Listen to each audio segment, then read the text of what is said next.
경희 피레토 한의원의 강재춘 원장입니다.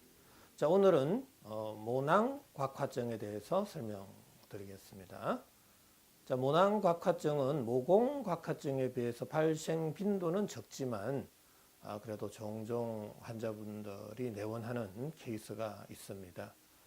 그래서 오늘도 이 모공곽화증에 이어서 모낭곽화증에 대해서 좀 설명을 드리겠습니다. 자, 모낭곽화증도 모낭 주변이 곽화가 되는 염증성 피부 질환입니다. 피부가 또 두터워지기도 하고 딱딱해지기도 하고 또 홍반을 형성하기도 하고 그리고 좀 특징적인 증상은 여드름이나 지루성 피부염을 앓았던 환자분들에게 종종 좀 발생할 수 있다라는 이야기입니다. 자, 간혹 또 가려움증도 생길 수도 있고요. 색소 침착과 같은 증상들도 나타날 수가 있습니다. 자, 그런데 모낭곽화증, 이 곽화증이 왜 발생하느냐의 문제입니다. 지금 현재로서는 이 곽화증을 그냥 희귀성의 유전성 질환으로 이렇게 여기고 있는데요. 저는 세포열 에너지학적 관점에서 모든 질병을 연구 치료하고 있습니다. 자, 이 또한 세포열 에너지학적 관점에서 한번 설명드리겠습니다. 자, 모낭곽화증 또한 세포의 손상으로부터 시작이 됩니다. 그런데 세포는 다양한 원인에 의해서 손상을 받게 되는데 세균과 바이러스뿐만 아니라 우리가 압력, 온도, pH, 또 저산소증, 전기장, 자기장, 물리, 화학적인 자극, 전해질 이온 중금속, 또 환경 여건, 이 외에도 음식물의 어떤 점도, 경도, 또 pH, 또 음식물에서의 표면적, 이런 것도 다 세포에 영향을 주게 됩니다. 영향을 준다는 소리는 세포의 기능 저하나 세포의 손상을 유발할 수 있다는 이야기죠. 자, 그런데 세포가 손상을 받는 순간 세포 내 미토콘드리아에서의 ATP의 합성에 장애가 생긴다는 사실입니다. 자, ATP의 합성의 장애는 열 에너지 발생량의 감소로 이어지고 뇌를 포함한 오장육부의 온도인 심부 온도, 이 코어 템퍼러처가 떨어지게 된다라는 이야기입니다.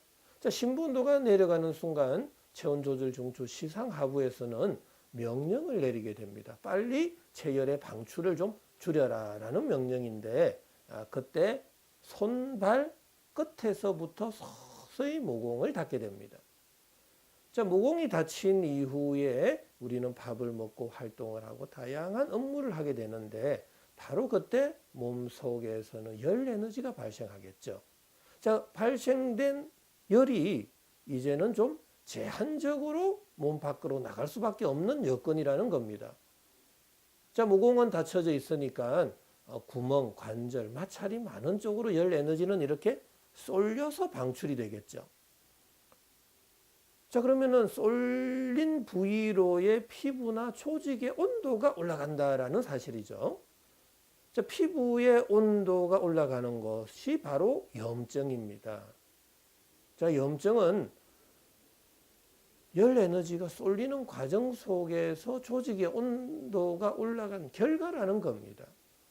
그때에 우리가 구진성의 홍반, 또 우리가 색소 침착, 따가움, 화끈거림, 피부의 발적, 이러한 염증성 질환들이 생기게 되고요. 자, 아울러 온도의 상승은 표면 장력의 약화를 동반하죠. 자, 온도가 올라가면 올라갈수록 표면 장력은 더더욱 약해지는데 압력과 밀도가 낮은 이 공간으로 밀어내는 힘이 세지게 됩니다. 자, 조직에 변형이 온다라는 것이죠. 자, 돌출, 비대, 융기, 팽창과 같은 증상들이 나타날 수 있다. 바로 구진성 홍반이라든지. 자, 그 다음에 밀어내는 힘 때문에 조직은 두터워지겠죠. 자, 두터워지는 현상, 태선화. 자, 그 다음에 중요한데요. 압력과 밀도가 낮은 공간으로 밀어내는 힘을 응력이라고 합니다. 자, 응력이 계속 지속이 되는 과정 속에서 열 쏠림에 의해서 조직의 온도는 올라가게 되죠. 자, 조직의 온도가 올라간 상태에서 계속적으로 응력이 작용할 경우에는 조직의 변형이 오긴 오는데 바로 그때 조직이 딱딱해지고 굳어지는 현상이 생긴다라는 이야기입니다. 바로 경화나 곽화 현상이 생길 수 있다라는 이야기죠. 자, 그러면은 경화나 곽화의 현상이 생긴 이유는, 조직의 변형이 생긴 이유는 에너지의 쏠림에 의해서 조직의 온도가 올라간 결과죠. 자, 온도의 상승이 바로 단백질의 변성, 유전자의 변이를 일으킬 수 있다라는 이야기입니다. 자, 단백질의 변성과 유전자의 변이가 바로 서양의학에서는 돌연변이다라는 이야기죠. 자, 조직이 정상적인 조직이 아니라 비정상적으로 조직이 형성되기 때문에 바로 돌연변이다라는 이야기죠. 자, 돌연변이는 왜 생긴 거죠? 그러면 바로 조직의 온도가 너무 과도하게 올라가서 단백질의 변성이 되고 유전자의 변이가 된 결과죠. 자, 유전자의 변이, 단백질의 변성은 왜 생긴 거죠? 바로 온도의 과도한 상승에 의해서 생겼다라는 게 제 주장입니다. 자, 그렇다면은 모낭각화증은 조직의 변형이 왔고 그게 조직이 두터워지고 딱딱해지는 하나의 염증성 피부 질환이다라고 결론을 내릴 수가 있는데, 자, 그렇다면 모낭각화증을 어떻게 치료해야 가장 이상적으로 또 근본적으로 치료를 할 수 있겠냐라는 문제입니다.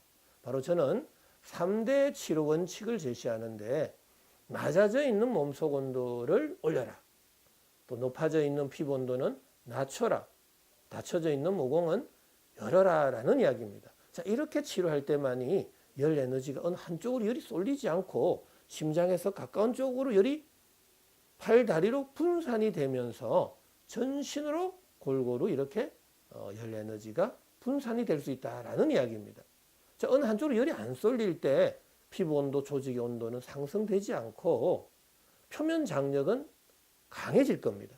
압력과 밀도가 높은 이 조직 내부로 끌어당기는 힘이 생기기 때문에 조직이 두터워진다거나 곽화나 경화 현상이 생기지 않는다라는 이야기입니다. 자, 모낭각화증이 치료될 수 있다라는 이야기죠. 자, 그런데 이때 주의해야 될 게 하나 있습니다. 자, 피부 온도가 올라가서 조직의 변형이 왔고 또 단백질의 변성과 유전자의 변이가 온 것은 맞습니다. 하지만 피부 온도를 낮추기 위해서 세포의 열 에너지 대사를 강제적으로 억제를 시켜버리면 피부 온도, 심부 온도 동시에 낮아져 버린다라는 것이죠. 자, 피부 온도가 낮아지면 모낭각화증은 증상이 많이 호전될 수 있겠지만 심부 온도가 내려가는 순간 체열의 방출을 줄이기 위해서 시상 하부에서는 또다시 손발 끝에서부터 모공을 닫게 된다라는 이야기입니다. 또다시 밥을 먹고 활동을 하면 열은 발생하고 그 열 에너지는 또 구멍이 많은 곳으로 열이 쏠려서 방출이 되면 다시 피부 온도가 올라가고 단백질의 변성과 유전자의 변이와 조직의 변형이 찾아올 수밖에 없다라는 이야기입니다. 좀처럼 모낭각화증은 치료가 되지 않는다라는 이야기죠. 자, 다시 한 번 더 강조합니다. 모낭각화증을 치료하려면 반드시 낮아져 있는 몸속 온도 올려라, 높아져 있는 피부 온도 낮춰라, 닫혀져 있는 모공을 열어서 열 에너지를 전신으로 골고루 분산시키는 치료 방법이 가장 이상적인 방법이다라는 것입니다. 자, 어느 정도 좀 모낭각화증 발생 기전과 치료 원칙에 대해서 좀 이해가 되시죠? 자, 오늘 강의는 여기까지입니다.